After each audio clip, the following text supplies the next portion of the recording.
Hello friends, welcome back to our channel. ఈరోజు మనం చూడబోయే చిత్రం పేరు ఇడ్లీ కొట్టు.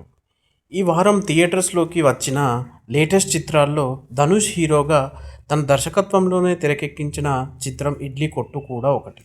మరి ఈ రివ్యూ ఎలా ఉందో మనం ఒకసారి చూద్దాం.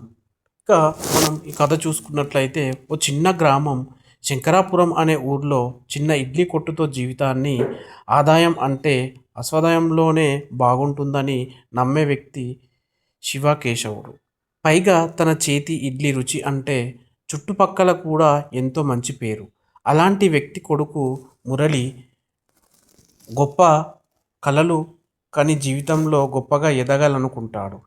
అలా బ్యాంకాక్లో పేరు మోసిన food business man Vishnuvardhan business develop అవ్వడంలో చాలా కీలక పాత్ర పోషిస్తాడు. అలా తన కూతురు మీరాతో పెళ్ళి కూడా కుదిరించుకుంటాడు. ఇలా ఇంటికి దూరంగా ఏదో వెలితిలోనే అక్కడ ఉంటాడు. ఈ సమయంలో మురళి జీవితంలో రెండు తీరని విషేదాలు చోటు చేసుకుంటాయి.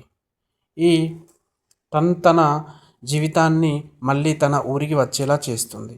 ఇక్కడ నుంచి తన ఇడ్లీ కొట్టు మళ్ళీ ఎలా ఆరంభించాడు, ఈ క్రమంలో కళ్యాణి ఎలా ఉపయోగపడుతుంది, విష్ణువర్ధన్ కొడుకు అశ్విన్కి మురళి అంటే ఎందుకు నచ్చదు, తనని నాశనం చేసేందుకు అతనేం చేశాడు, చివరికి మురళి ఎవరిని పెళ్లి చేసుకుంటాడు, ఈ సినిమాలో ధనుష్ ఇవ్వాలనుకున్న సందేశం ఏంటి అనేది తెలియాలంటే మనం ఈ మూవీని చూడాల్సిందే.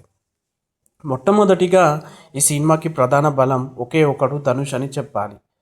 తను ఎంచుకున్న సింపుల్ కథ చుట్టూతా తాను అల్లుకున్న కథనం ఈ సినిమా ఎంతో రంజింపజేస్తుంది. ముఖ్యంగా ఈ సినిమాలో ఎమోషనల్ పార్ట్ చాలా బాగుంది.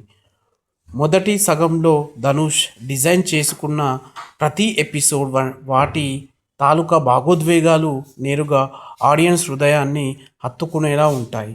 అందులోని మంచి డైలాగ్స్, జీవిత చక్రంలో ఒక సామాన్య మధ్యతరగతి కుటుంబం ఆడియన్స్కి ఎలాంటి సినిమా కావాలో ఆ తరహా గుడ్ ఎమోషన్స్ను తాను ఈ సినిమా నడిపించడంలో సక్సెస్ అయ్యారని మనం చెప్పుకోవచ్చు. ఈ ప్రయాణంలో ధనుష్ ప్రతి ఒక్క పాత్రని కూడా ఎక్కడ తగ్గించుకోకుండా చాలా బాగా నటించారని మనం చెప్పుకోవచ్చు.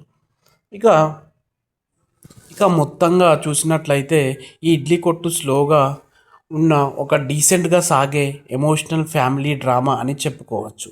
హీరోగానే కాకుండా తన దర్శకునిగా కూడా ధనుష్ మంచి వర్క్ చేశారని చెప్పుకోవచ్చు. తాను డిజైన్ చేసుకున్న ఎమోషనల్ మూమెంట్స్ ఆడియన్స్కి హత్తుకునేలా ఉంటాయి. అలాగే నటీనటులు అంతా కూడా మంచి పర్ఫార్మెన్స్లు అందించారు. కానీ ఫస్ట్ హాఫ్లో చేసిన ఎమోషనల్ చాలా బాగుంది అని మనం చెప్పుకోవచ్చు.